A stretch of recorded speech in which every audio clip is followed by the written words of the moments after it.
Esse é o programa Debate Brasil, produzido pela AEPET, Associação dos Engenheiros da Petrobras, e transmitido por 62 TVs comunitárias em todo o país. Nós vamos conversar hoje com o engenheiro Fernando Siqueira, diretor de comunicação da AEPET, sobre algumas questões atuais da nossa política do petróleo e do gás. Questões que estão sempre se renovando e que raramente são levadas à opinião pública na sua integridade e corretamente.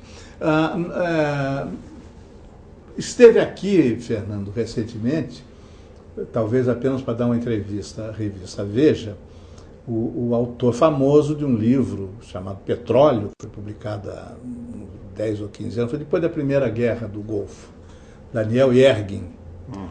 Então deu uma entrevista sofisticadíssima, aquela coisa toda, mas que parece que teve o objetivo de nos convencer de que nós estamos longe do chamado pico, momento a partir do qual a produção mundial de petróleo vai começar a cair, enquanto o consumo continua subindo.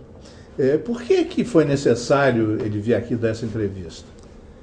Há muito tempo, Zé Augusto, tem um grupo de entidades e pessoas que trabalham para esconder a verdadeira crise internacional do petróleo. Por quê? Porque essa crise afeta fundamentalmente os Estados Unidos e a União Europeia, que são os grandes consumidores do petróleo mundial e não têm reservas de petróleo, né? A CIA já sabe dessa crise há mais de 30 anos, mas a função principal da Agência Internacional de Energia, da Agência de Informações Internacional de Informações Energéticas e de entidades como a Cambridge Energy Research Center Association, que é a entidade do Daniel Yergin, procuram fazer esse trabalho de mascaramento, de esconder a verdadeira crise através de publicações, etc. O Daniel Yergin, quando escreveu o livro Petróleo, tem cerca de 1000 páginas, até a 900ª página ele tentava mostrar que o petróleo era uma mera commodity, quer dizer, aquilo que você não considera como estratégico, você pode consumir ou não. E aí estourou a Guerra do Golfo, mostrando que o petróleo é profundamente estratégico. Aí no capítulo final ele teve que mudar a diretriz dele. Então o Daniel Yergin é um consultor internacional da mesma linha, né, que faz o trabalho de esconder a crise internacional. Por que tentam esconder a crise internacional? Porque os Estados Unidos consomem hoje, dentro do país, cerca de 30% da produção mundial de petróleo. Os Estados Unidos a indústria, os transportes, a alimentação, são profundamente intensivos em uso de petróleo. Sim, e no inverno a calefação é petróleo. No verão o ar-condicionado é de novo petróleo. Exatamente, mas tem o problema da fabricação de produtos, né? Um carro americano consome 28 barris para ser fabricado. Né? Um computador pessoal, que está saindo aí milhões, 3 milhões por ano, consome 2,5 barris na sua fabricação. Enfim, o transporte dos alimentos, as pessoas moram muito longe do downtown, né, do centro da cidade, então se locomovem através de automóveis, ou fundamentalmente através de automóveis, então são grandes consumidores de combustível e petróleo. Então, e os Estados Unidos consomem aí em torno de 21 milhões de barris por dia, ou seja, dá um total de 7 bilhões e 600 milhões de barris por ano, e tem 28 milhões de reserva. Então, em 4 anos, se ele não importar, ele liquida as suas reservas e morre. O país morre porque eles criaram uma dependência absurda do petróleo. E quando eu falo que os Estados Unidos consomem 30% do petróleo produzido lá, no mundo, perdão, eu estou me abstraindo de falar nas bases militares espalhadas pelo mundo e nas multinacionais americanas que consomem energia no mundo todo. Se você somar o consumo interno Com mais esse consumo externo, dá mais de 60%. Mais de 60%? Mais de 60%. Quer dizer, é o consumo... mais de metade de todo o petróleo extraído no mundo é consumido pela economia dos Estados Unidos. Exatamente. Então, esse dá a dimensão, né, da crise, e por isso essas entidades procuram esconder essa absurda dependência, absoluta dependência. Sim, isso contribui talvez até para baixar o preço. Isso. Hoje, nós já, como nós dissemos, desde o primeiro Fórum Social Mundial, em 2010 o petróleo deveria atingir $100 o barril, perdão, em 2015 $180 e em 2020 cerca de $300 por barril. Hoje ele não está crescendo muito, porque o preço está mais ou menos estabilizado no entorno de $70, mas nós também estamos há 4 anos do pico, né? Porque há 2 razões aí. A Arábia Saudita, que é o aliado incondicional dos Estados Unidos, está fazendo um esforço enorme para manter o preço baixo, por 2 motivos. Primeiro, que você puxa o tapete do Chávez, né? Imaginou o Chávez na Venezuela com petróleo a $100, né? E ele exportando. E o Ahmadinejad do Irã também, é o outro inimigo dos Estados Unidos que tem no petróleo a sua principal fonte de receita. Então a contenção do preço, feito pelas organizações, fundamentalmente apoiado na produção da Arábia Saudita, visa salvar a economia americana, quer dizer, minimizar a debacle da economia americana e evitar que os inimigos maiores se locupletem, se enriqueçam e se tornem uma ameaça concreta. Então essa tentativa enorme de abafar a crise, mas não é todo mundo que vai nessa conversa, né? Nós temos aí um site que fala sobre a vida após o debacle do petróleo, né? lifeaftertheoilcrash.net. Ali tem 3 artigos que refletem muita realidade, onde o Matthew Simmons, que é o consultor, um banqueiro consultor do Bush, fala numa palestra que a questão dos Estados Unidos é uma questão que só tem saída se rezar. Pegar todos os pastores protestantes... Ele é o consultor do Bush. Do Bush, é um banqueiro especialista em energia. E ele fala que o pessoal pergunta, mas qual a solução? Ele diz, a solução é pegar todos os pastores protestantes americanos, botar num estádio de beisebol e rezar. Eles vão resolver o problema por 2 anos. Nos próximos 2 anos não tem solução nem rezando. Mas ele chama a atenção, né, de que uma das razões por que tentam esconder a crise é porque se o governo Bush, por exemplo, chegar e declarar que a situação real é esta, haverá dois problemas. Metade da população americana não vai acreditar e a outra metade vai entrar em pânico. E essa metade que entra em pânico é aquela que vai passar a economizar drasticamente energia, vai começar a buscar novas saídas, mudar para perto do centro. Sim, isso vai prejudicar a indústria automobilística. Isso. Vai prejudicar, não, vai quebrar o sistema financeiro internacional, quebra a indústria automobilística, quebra a aviação civil americana. Ele declara isso. Né? Ele diz isso? Ele diz isso. Vai quebrar o sistema financeiro, vai quebrar a indústria automobilística, vai quebrar a aviação civil. Enfim, várias empresas irão à bancarrota com essa divulgação. Então, por isso, eles estão tentando esconder, e o Daniel Yergin veio aí exatamente com esse objetivo, né, de tentar minimizar a crise. E com outro objetivo, que nós estávamos conversando antes, você lembrou, né? Se realmente não existe proximidade do pico de produção, não tem por que nós não preocuparmos com as licitações, com os leilões, né? Pode fazer leilão à vontade que... e aí tem muita, vamos dizer, falácia, né? A declaração do Daniel Yergin ele usa um linguajar bonito e tal. E aí perguntam a ele sobre as previsões dos especialistas, né? Ele fala o Hubbert, que é o grande acertador dos picos de produção. Ele acertou o pico de produção americana e previu o pico de produção mundial.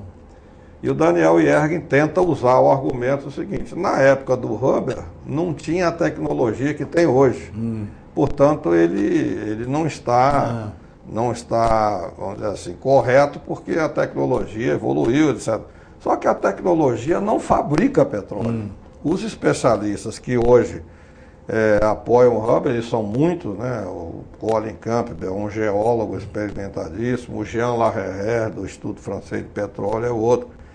Eles não estão se baseando em passado do Hubbert, não. Eles, através do pioneirismo do Hubbert, eles passaram a estudar, criaram até uma associação internacional pelo pico de produção, visando estudar a coisa com seriedade. E esses são técnicos independentes, né, que não estão influenciados por país, nem economia nenhuma. Eles estão simplesmente alertando para uma realidade, né?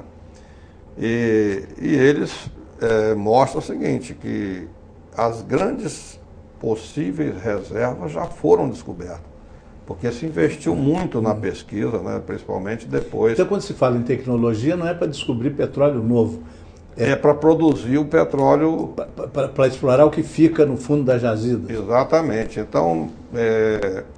Sim, mas dizem que metade fica lá embaixo. Então, já que o petróleo está tão caro, isso torna viável extrair essa metade que fica, que não é retirada. Não é tão fácil assim. Em primeiro lugar, que hoje, com a tecnologia evoluída já de uns 10 anos para cá, já se produz cerca de 60%. Quer dizer, o que fica lá embaixo é pouco. É pouco, é 40%. E para tirar esses 40% é um custo elevadíssimo. Vamos dizer que com toda a tecnologia que você use, você consiga tirar 20%. Desses 40%. Com muita Sei. Mas o custo dessa extração de petróleo vai ser astronômico. Vai ser astronômico, mas mesmo assim, você, com 20% a mais da produção mundial, você vai conseguir prorrogar o pico de produção de um ano. De um ano. Um ano. Então, isso aí é um argumento pífio, né? Porque os especialistas falam o seguinte: se você dobrar a produção de hoje, dobrar as reservas de hoje, você consegue adiar o pico para no máximo 5 anos a mais. Se dobrar? Se dobrar as reservas mundiais de hoje, porque o consumo está aumentando exponencialmente, né? Você vê o consumo da China, o consumo da Índia, o próprio Estados Unidos estão com um aumento de consumo brutal. Então, se você dobrar essa capacidade de fornecimento, você não altera muito o panorama, não. Continua negro, tem apenas um prazo assim, um pouquinho maior de você tentar algumas outras saídas. Então, eu acho que essa vinda do Daniel Yergin foi uma tentativa de tentar minimizar o problema que vivem os países internacionais e, no caso particular do Brasil, reduzir essa nossa tentativa de frear os leilões. Sim. Porque os leilões de petróleo são uma agressão à soberania nacional. Porque você vê, o Brasil tem hoje 13 bilhões de barris de petróleo, uma perspectiva, na melhor das hipóteses, descobrir mais 10, seriam 23. E está prevendo em torno de 1 bilhão e 100 só com consumo próprio. Se exportar, aí a coisa... Então, consumindo 1 bilhão e 100, em cerca de 18 anos, acaba o petróleo brasileiro. Sim, cada vez que se faz uma licitação, você diminui esse prazo de 18 anos. Exatamente. Então, dizer, aí, vamos supor, daqui a 18 anos, né, o Brasil dos nossos filhos, né, e até, em alguns casos, dos nossos netos, vai importar petróleo a $150. Quando hoje produz a 12, né? Em 2015 já seria $180. Em 2020... Sim, mas o petróleo que a Petrobras produz, a média está em torno de quanto? $12 o barril? $12 o barril. Quer dizer, nós vamos deixar de ter petróleo a $12 para ter petróleo a 180. Essa aí. Então, mas tem um ponto mais grave aí nessa questão, que é o seguinte, é que eu estou falando em 18 anos, a duração total do petróleo. Sim. Mas nesses 18 anos você tem um pico de produção, tá certo? Que é menos de 10 anos. E aí as reservas começam a diminuir. Começa a diminuir. Então a produção nacional começa a ficar abaixo do consumo. Então o Brasil volta a ser importador. Deixa de ser autossuficiente. Isso, em menos de 10 anos. Quer dizer, mais uma razão para não fazer licitação de petróleo. De forma alguma. Né? Isso aí é um crime da pátria. Porque... Nós vamos ter que fazer um intervalo agora. Seria bom recapitular. Tem uma licitação de petróleo que foi suspensa por ordem judicial, ainda está na Justiça. Mas parece que a Agência Nacional do Petróleo já está organizando mais uma. Isso, né? Então, depois do intervalo, você podia dar como é que está o panorama dessa coisa das licitações? Até já.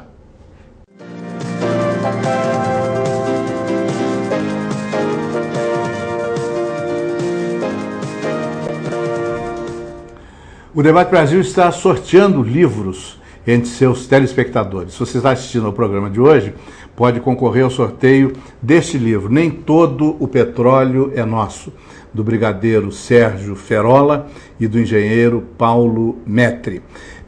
Comunique-se conosco por fax, por telefone ou pela internet e inscreva-se nesse sorteio. O Livros na Mesa de hoje sorteia para você o livro de Moacir Cirne, Luzes, Sombras e Magias, os filmes que fizeram a história do cinema. Participe!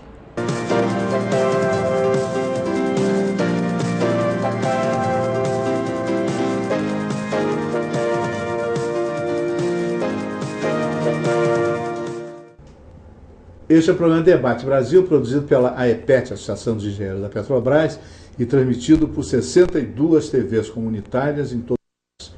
Nós estamos conversando hoje com o engenheiro Fernando Siqueira, diretor de comunicação da AEPET, sobre o panorama da política do petróleo e do gás em nosso país. A pergunta que ficou, no primeiro bloco do programa, o Fernando fez uma análise da situação mundial do petróleo, mostrando que a crise a crise final, a crise terminal... O terceiro e definitivo choque mundial. O terceiro choque é inevitável, né?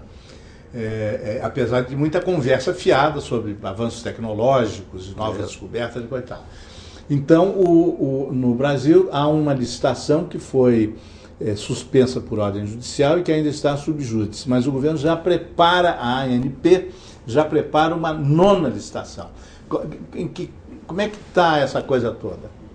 É preocupante, Augusto, porque você vê quem era o maior defensor da nona licitação, o ministro Silas Rondô. Caiu porque recebeu uma propina de R$100 mil. Né? Nós vimos aí na operação, uma dessas operações aí, que a corregedora da ANP, aquela pessoa encarregada da aplicação das leis, foi presa. Quer dizer, a pessoa encarregada da aplicação das leis na ANP foi presa porque estava passando informações, segundo a Folha de São Paulo, estava passando informações para os investigados. Ela era da Polícia Federal e estava passando para os investigados informações estratégicas para eles, né? Nós temos o Milton Frank, que era o superintendente da área de licitação, que saiu da Petrobras, foi trabalhar para a Shell como consultor e foi proibido de entrar na Petrobras porque estava passando informações, né? Enfim, tínhamos o Possato, que era o homem encarregado de zelar pelas informações que a Petrobras, pela absurda lei 9478, era obrigada a entregar de bandeja para a ANP.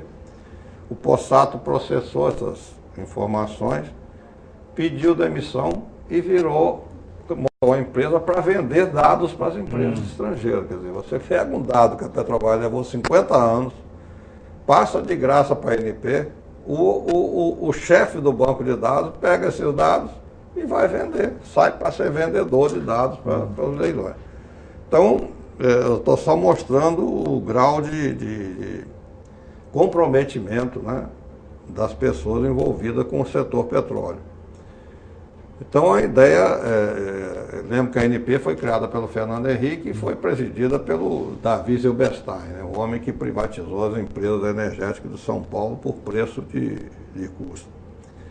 Então nós temos feito uma campanha, né, contra os leilões, porque nós precisávamos que o país tivesse tempo para substituir o petróleo. Nós temos todas as condições, somos o país que tem uma melhor condição de substituir o petróleo por biodiesel, por álcool, por uma indústria alcoquímica, por uma indústria gliceroquímica, mas precisa de mais de 20 anos para fazer isso.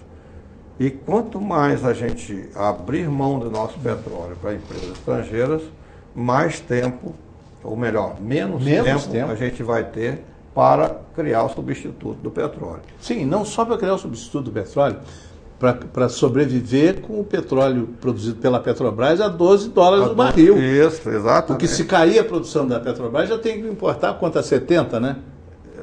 Não, 70 hoje, né? Mas se caísse hoje a produção da Petrobras. Ah, sim, hoje está importando a 70. Já deixaria de usar um petróleo de $12 para usar um petróleo de 70.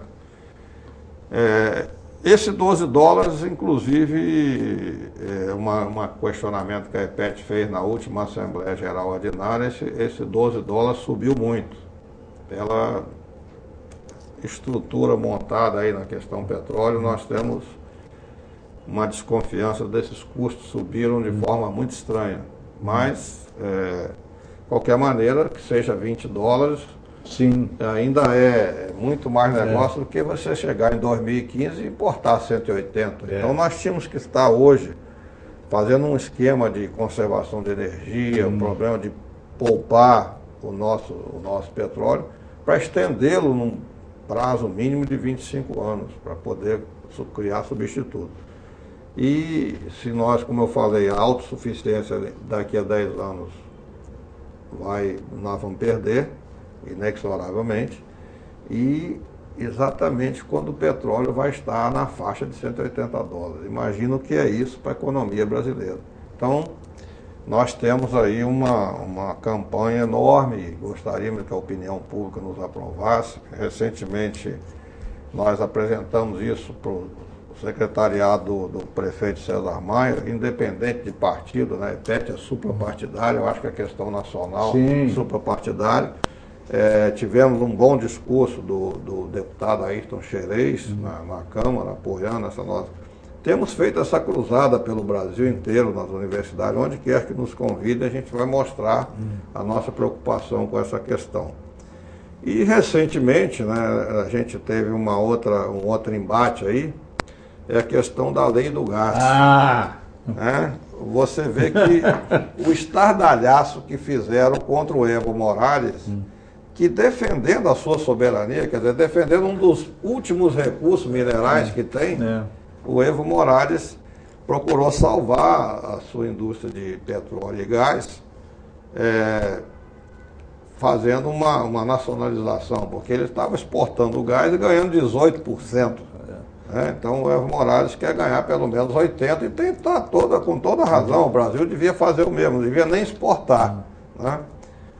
Mas então, com toda essa arrogância, esse desrespeito às leis, né, vamos dizer assim, aclamado aí pela grande mídia, o máximo que o Evo Morales pode causar de prejuízo à Petrobras, na pior das hipóteses, é 10 milhões de reais. Quer dizer, se ele Petrobras negociar direitinho lá, não vai ter prejuízo nenhum. $5 milhões. $5 milhões.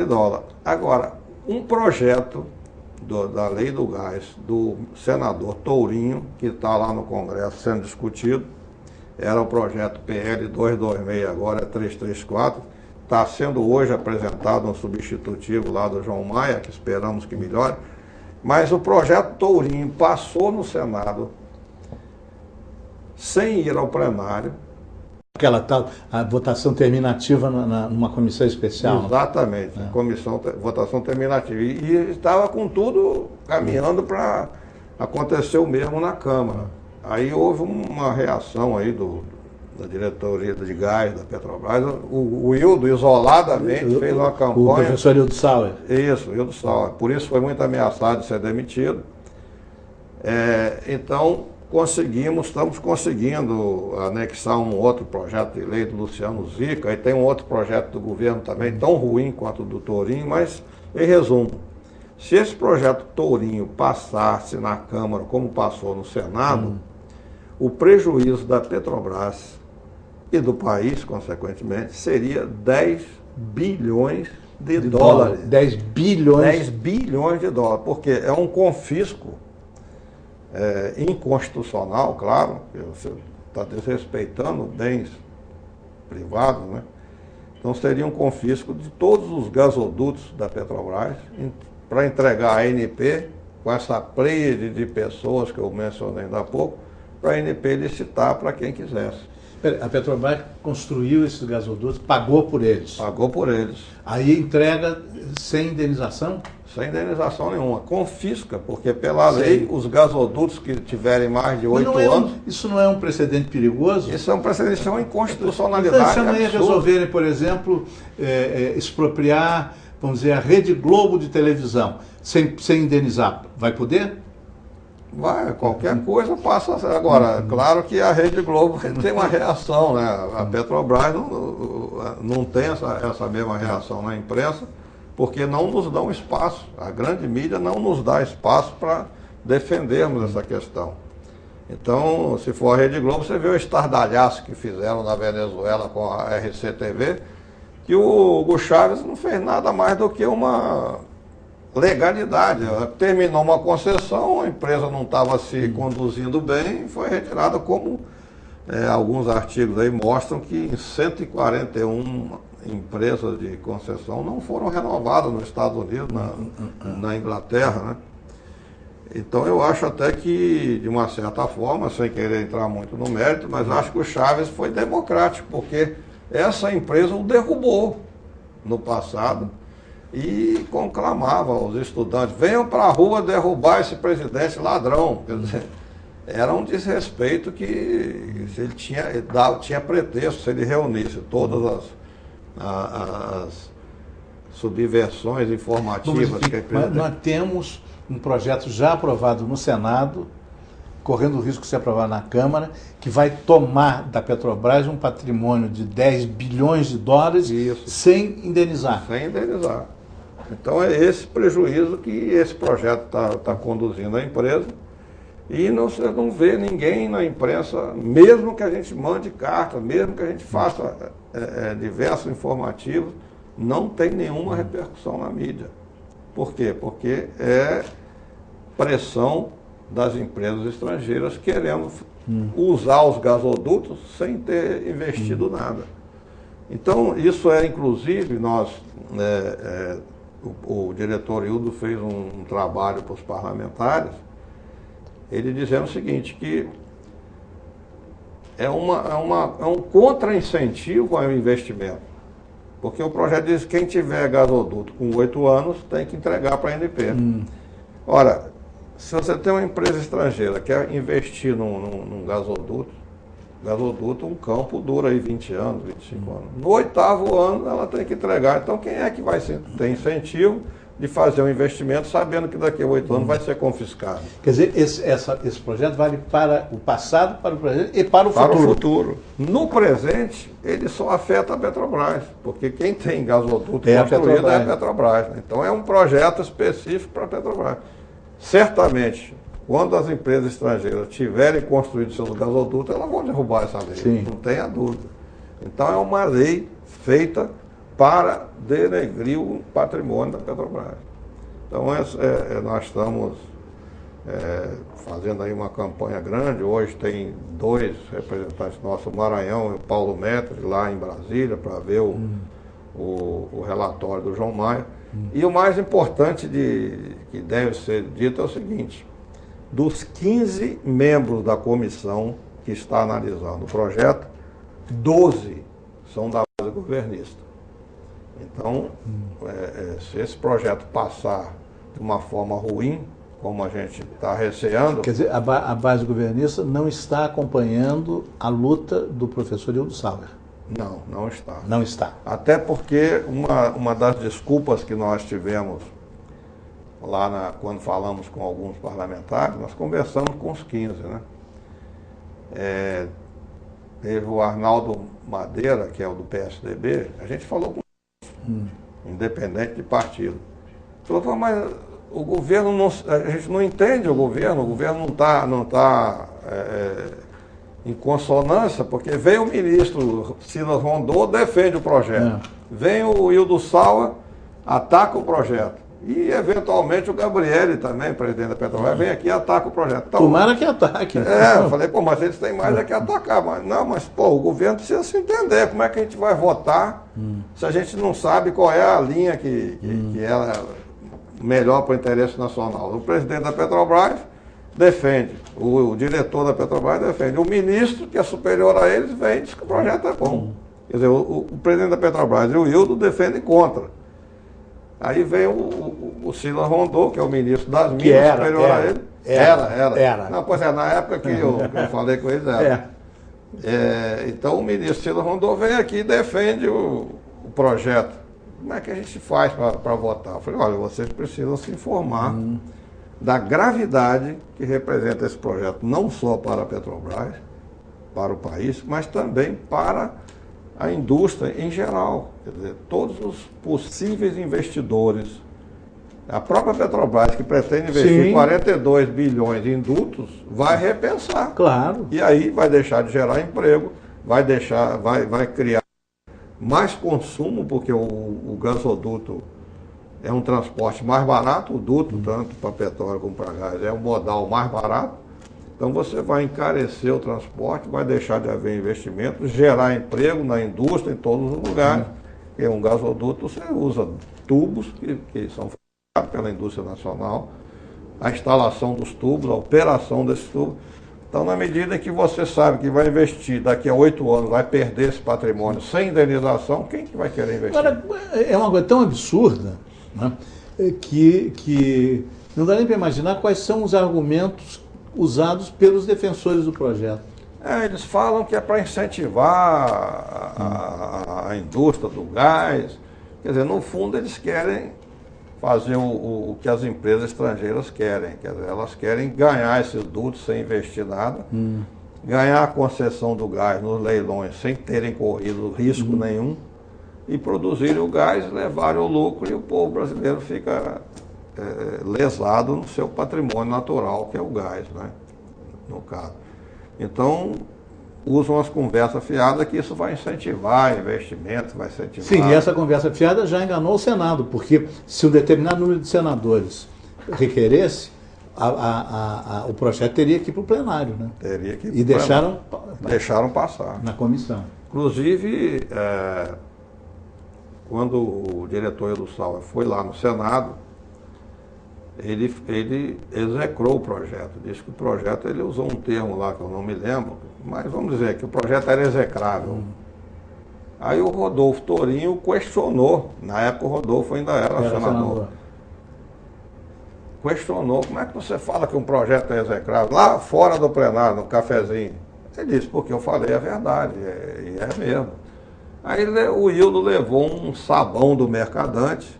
Do senador Mercadante? Do Mercadante. Senador Mercadante, dizendo, a gente está fazendo um acordo aqui, porque o governo, a minoria do governo está apertada, a gente está chamando os caras da oposição, você vem e fala um negócio desse aqui, deu uma bronca no Hildo, porque o Hildo estava falando verdade.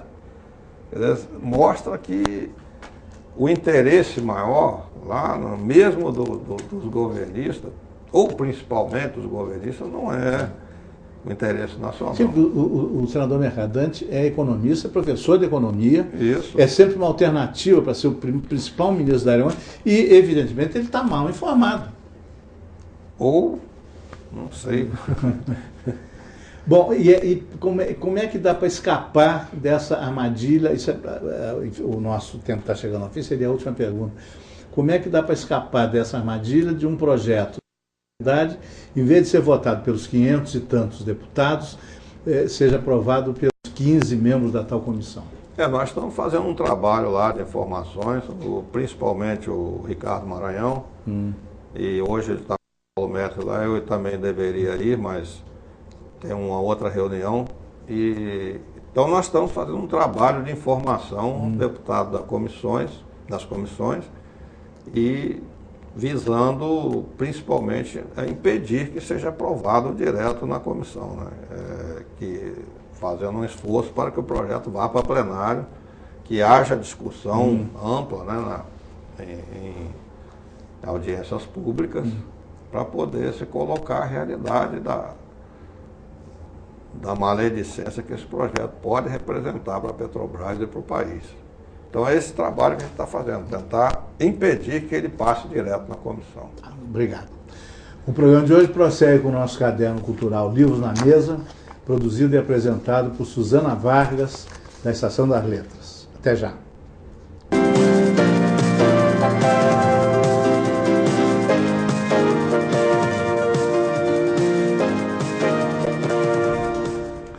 O Debate Brasil está sorteando livros entre seus telespectadores. Se você está assistindo ao programa de hoje, pode concorrer ao sorteio deste livro, Nem Todo o Petróleo é Nosso, do brigadeiro Sérgio Ferola e do engenheiro Paulo Metri. Comunique-se conosco por fax, por telefone ou pela internet e inscreva-se no sorteio. O Livros na Mesa de hoje sorteia para você o livro de Moacir Cirne, Luzes, Sombras e Magias, os filmes que fizeram a história do cinema. Participe!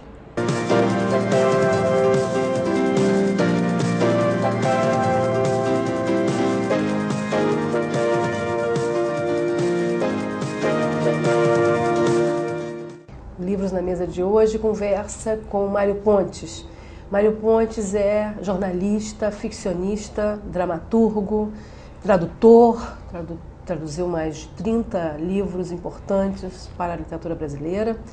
Ele criou e coordenou, junto com Remy Gorga Filho, o caderno Livro do Jornal do Brasil, que depois se transformou no Ideias, que vem todo sábado, nós temos, né, no JB, um suplemento literário. E entre outras façanhas, né, o Mário tem 4 livros de ficção, uma peça de teatro, vários prêmios, Jabuti, pela criação desse caderno livro. Obrigada, Mário, por estar aqui no Livros na Mesa. Mário, vamos começar a conversar um pouco sobre essa atividade que é incessante, né? Na verdade, você parou de publicar lá Ideias, se aposentou, mas continuou a trabalhar incansavelmente, né, com traduções e com ficção. Eu queria que você falasse um pouco, né, sobre como essa atividade, essa atividade de jornalismo cultural, como é que ela começou, como você começou a desenvolver essa atividade? Olha, eu era muito jovem ainda, na imprensa de Fortaleza, eu comecei a trabalhar, eu comecei como tipógrafo e depois, dentro de, sei lá, um ano depois, eu já era jornalista. Uns 2 ou 3 anos depois eu praticamente assumi a redação daquele pequeno jornal. E depois eu fui para outro jornal. E desse segundo jornal eu comecei a fazer uma coluna de uma vez por semana, né? Era uma pequena coluna. Depois o diretor do jornal, que era um escritor, era um romancista, chamava-se Fran Martins, eu o convencei a fazer um suplementinho durante a semana, né? Uma vez por semana, um pequeno suplemento, né? 6 páginas e tal, formato tabloide. E nesse suplemento, então, a gente divulgou muito jovem, era uma época que estava vendo movimentos de renovação da poesia, né? Tentar novas escolas e tal. No terceiro jornal, já foram os diários associados, eu também colaborei lá, trabalhei com eles, esses tinham um suplemento, já existia antes da minha chegada. Depois disso eu trabalhei numa rádio no Ceará, e nessa rádio sim, eu fiz um programa semanal, um programa de literatura, fazia uma entrevista, noticiário, levava um poeta assim para ler os próprios poemas e tal, essa coisa. Quando eu cheguei no Rio, eu fui trabalhar no Diário Carioca, eu também fazer alguma coisa, e depois, já em outros jornais, eu me liguei a poetas, escritores, essa coisa. Daí por diante foi isso, né? Até chegar no Jornal do Brasil, que já foi... Você foi editor da Vozes, não foi? Editou com Eu fui o editor. Caderno de Cultura da Vozes, não foi? Tinha uma revista, era uma revista. revista que era uma revista muito antiga, foi fundada no começo do século passado. E quando eu cheguei, a revista estava ainda muito com uma aparência muito antiga. Lá depois o Frei, que na época dirigia a editora Voz, quis renová-la, né? E aí nós aproveitamos e renovamos a revista, né? Demos inclusive o nome de Cultura, né? Que era só a revista Voz, revista de Cultura Vozes. E aí então a gente trabalhava muito assim com números especiais, que permitiam inclusive a gente dizer coisas quando não era possível, né? Enfrentou todo o período da ditadura. Driblar a censura, né? Dizendo coisas através de caderno de linguística, né? Você conseguia dizer uma opção de coisas que você não conseguia lá, né? Então eu fiquei 10 anos na Voz, né? 2 anos só na Vozes, né? Para adiante eu fui trabalhar no Jornal do Brasil e dividi o meu tempo no Jornal do Brasil e a Vozes. E aí no Jornal do Brasil, na Vozes, eu fiz uma coisa, eu criei uma pequena coleção de livros de formato pequeno, que era para discutir problemas que nunca tinham sido discutidos no Brasil do ponto de vista de autores brasileiros, né? Por exemplo, quadrinhos só se falava do ponto de vista estrangeiro. Eu chamei o Moacir Cirne e disse: olha, eu quero um livro de 80 páginas, mas quadrinho TV. O Muniz Sodré fez a mesma coisa com ficção científica e assim por diante, né? Bom, daí depois o resto é uma história conhecida. Fui para o Jornal do Brasil e lá acabei dirigindo aquele caderno por 20 anos, não sei quanto tempo. Esse caderno, né, o Ideias, o livro que depois se transformou em Ideias, por esse trabalho o Mário recebeu 3 prêmios Jabuti. Quer dizer, ao longo de uma década, né? De 70 a 80, mais ou menos, né? Mais ou menos. Mário. Eu comecei aquilo em 74, 75, né? E eu fiquei só, porque na verdade eu fui criado antes, 71, 72. Mas em 75, por aí assim, 75, o Remy foi embora, né? E aí eu fiquei sozinho até os anos 90. Quase, né? Os anos 90 que apareceu alguém lá. Mário, e hoje, né? Quais as transformações que você percebe assim no jornalismo cultural? Como é que você vê esse cenário, principalmente nessa área de livros? Olha, eu acho o seguinte, que se fala cada vez menos dos livros e mais das pessoas, né? Das personalidades, né? É como se o caderno do livro fosse, digamos, um caderno B do livro, tá? Né? Quando nós fazíamos lá, a gente falava sobretudo dos livros, né? Daqueles livros que tinham saído, né? O que era a importância que eles tinham, bem ou mal nós falávamos dele. Às vezes nem era grande coisa, a gente tinha que trabalhar com jovens. Quantas vezes foi à universidade, pegava aqueles jovens que nunca tinham trabalhado, escrito livro, vem cá, te dou uma oportunidade, mas eu quero que você seja claro, né? Que você escreva claro. Se você não escrever claro, eu reescrevo para ficar claro. Né? E ensinou muita gente, né, Mário? Não ensinei, mas ajudei eles a trabalhar. Assim, muita gente, uma quantidade realmente bastante grande, né?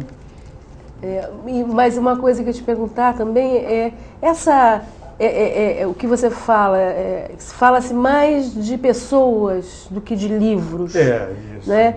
Como fosse uma coluna social, um caderno. Às vezes é um pouco isso, né? Por exemplo, há poucos dias sempre vem um escritor estrangeiro, né? Porque vem assistir não sei o quê, uma feira, se dá um espaço muito grande a ele, né? Enorme a ele, um espaço que os autores brasileiros não têm, né? Não tem. Eu acho que isso deixa de... Eu acho que o interesse deve ser mantido no livro, em cima do livro, porque é no livro que você discute ideias, é no livro e não pessoalmente, né? Pessoalmente você faz uma conferência e tal, tem 30 pessoas e tal, como, por exemplo, neste momento o Ariano Suassuna, por causa dos 90, 80 anos dele, né? Ele está falando toda hora, né? Falando toda hora, né? Toda hora tá. Toda hora, né? Mas aí, o que é importante é você voltar a discutir os livros dele. A obra. A obra dele. Tudo bem. Secundariamente ele, né? Secundariamente ele. Eu penso que deve ser assim. Se transformou mais num culto à personalidade? Mais ou menos, né? Em certos casos, assim. Em certos casos chega a isso. Eu compreendo que no caso do Ariano é uma grande figura, né? E realmente tem um papel importante, né? Mas em outros casos, certos autores estrangeiros não tem nenhuma importância. Se um dia desse tinha um autor inglês, ele é importante da Inglaterra, e olhe lá, né? Quer dizer, romancista, um inglês lá, não tem grande coisa. Por que a primeira parte? Gosto disso. Mário, você desenvolveu um trabalho também de tradução muito importante para a literatura brasileira, né? Principalmente essas traduções de literatura, autores da literatura hispano-americana, ensaios também, né?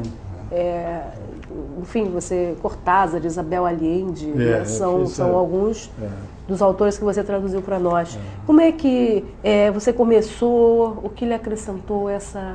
Olha, eu aprendo o tempo todo, né?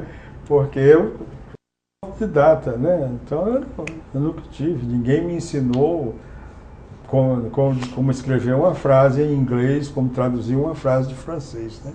Então cada tradução para mim é um desafio. Inclusive a última tradução que eu fiz, quer dizer, não é a última que eu não vou voltar a fazer. Claro. Que eu fiz para a editora Bertrand, que foi a que eu traduzi para os eu fiz como um desafio a mim mesmo. Eu cheguei e o livro estava lá, já tinha sido oferecido a várias pessoas, chama-se O Saber Grego, né? É um livro de 66 autores, 66 capítulos, sobre a filosofia grega, a medicina grega, a astronomia, a cosmologia, a harmonia, a música, enfim, a medicina, tem 3 capítulos sobre medicina, e matemática, né? Matemática, lógica. Quantas páginas? 1.200 páginas. Você traduziu tudo isso? E eu digo, eu vou pegar isso como um desafio a mim mesmo, para ver se eu tenho cultura mesmo, né? Se eu adquiri durante a vida cultura suficiente para fazer isso, né? Parece que adquiri, né? Entreguei lá o livro, né? Foi feita revisão e tal. Foi uma revisão, uma senhora que muito, né? Ficamos, durante meses nós conversamos através de bilhete, né? Usa o telefone, né? Alguma coisa que ela achava que não estava certo, eu concordava ou defendia meu ponto de vista, tal, essa coisa toda. E esse negócio de tradução, para mim, às vezes tem desafios interessantes. Eu agora estive na Feira de Buenos Aires, eu tinha lá uns livros de um autor que já morreu, o José Mujica Lainez, né? Eu traduzi o romance dele, Bonmarço, que é um romance grande, né? E então Bonmarço é um livro que se passa Renascimento, né?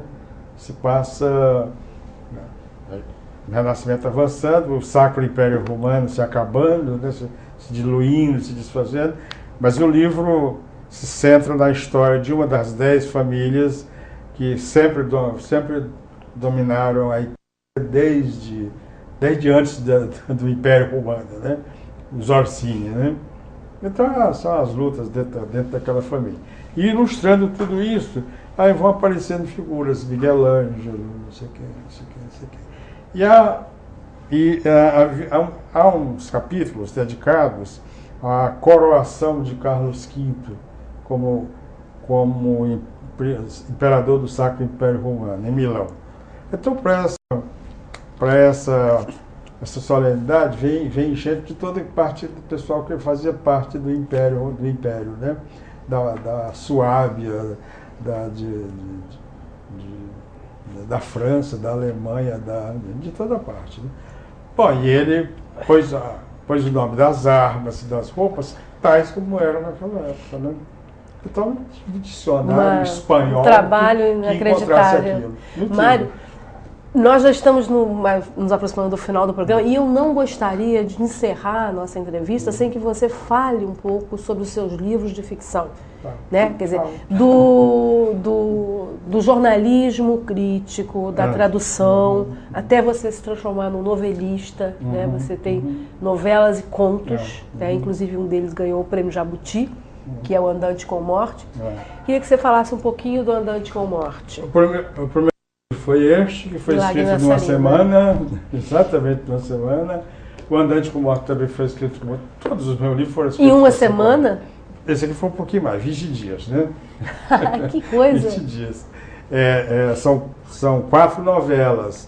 3 novelas são sobre assuntos nordestinos, né? E a última é sobre o fim do petróleo. Um Homem Chamado Noel. O Homem Chamado Noel não está aqui, não está aqui de trazer. Mas aqui tem uma novela, a última novela é sobre o fim do petróleo, que chama-se a Nova Rota da Seda, né? Andante com Morte, Prêmio Jabuti de 99. Esse aqui, pois é. Esse livro, então, tem essa última novela que ninguém escreveu sobre esse livro, sabe? Aliás, meus livros... Ganhou um prêmio. Um dos principais prêmios do país. Olha que maravilha. Esse livro foi muito engraçado. A única resenha que você dele foi em São Paulo. As três primeiras novelas, o cara disse, o Mário Pontes só escreve sobre coisas que já são conhecidas, inveja, não sei o quê. E eu acho que só pode, enquanto existir escritor, só pode se escrever sobre essas coisas, né? O ser humano é composto disso, inveja, desejo, né? Essa coisa. Na novela, o cara disse, não, esse negócio de achar que o petróleo vai se acabar, isso é o espírito apocalíptico do Mário Pontes, né? Isso foi há 7 anos, né? O que está vendo hoje, né? Que nós estamos presenciando hoje não é nada mais do que isso. Ou seja, a literatura né, prevê algumas coisas. Mário, já estamos no nosso tempo de encerrar. Queria te agradecer a presença aqui no Livros na Mesa e, enfim, esperar um novo romance, um novo livro de contos, uma nova novela. Estamos aí esperando pelo seu trabalho, pelas suas traduções. Obrigada. Esse foi o Mário Pontes para o Livros na Mesa.